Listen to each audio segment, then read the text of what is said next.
পাকিস্তানের সাবেক প্রধানমন্ত্রী ও বিশ্বকাপজয়ী ক্রিকেট অধিনায়ক ইমরান খান প্রায় ৩ বছর ধরে রাওয়ালপিন্ডির আদিয়ালা কারাগারের নির্জন প্রকোষ্ঠে বন্দী।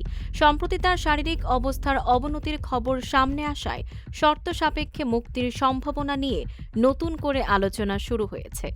তবে প্রধানমন্ত্রী শেহবাজ শরীফের সরকার এমন সম্ভাবনাকে স্পষ্টভাবে নাকচ করেছে।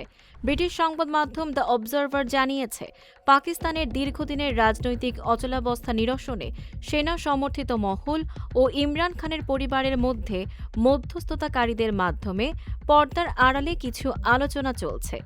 সংশ্লিষ্ট সূত্রগুলোর দাবি, দেশের রাজনৈতিক স্থিতিশীলতা ফিরিয়ে আনতে সমঝোতার পথ খোঁজা হচ্ছে। এদিকে ৭৩ বছর বয়সী ইমরান খানের চোখের অস্ত্রোপচারের পর তার শারীরিক অবস্থার আরও অবনতি হয়েছে বলে দাবি করেছে পরিবার। তার দুই ছেলে সুলাইমান ও কাশিম এক বিবৃতিতে অভিযোগ করেন, ৭ মাসেরও বেশি সময় ধরে তাদের বাবাকে বহির্বিশ্ব থেকে বিচ্ছিন্ন রাখা হয়েছে এবং তার সঙ্গে স্বাধীনভাবে যোগাযোগের সুযোগ দেওয়া হচ্ছে না। একই উদ্বেগ প্রকাশ করেছেন ইমরানের আন্তর্জাতিক গণমাধ্যম বিষয়ক উপদেষ্টা সৈয়দ জুলফি বুখারী। তার ভাষ্য, উন্নত চিকিৎসার স্বার্থে ইমরান খানকে দ্রুত মুক্তি দেওয়া উচিত। বিশেষজ্ঞদের মতে ২০১৯ সালে নওয়াজ শরীফকে চিকিৎসার জন্য বিদেশে যাওয়ার সুযোগ দেওয়ার মতো কোনো সমঝোতা ইমরান খানের ক্ষেত্রেও হতে পারে। তবে রাজনীতি ছেড়ে বিদেশে যাওয়ার শর্ত তিনি মেনে নেবেন কিনা তা নিয়ে রয়েছে যথেষ্ট সংশয়।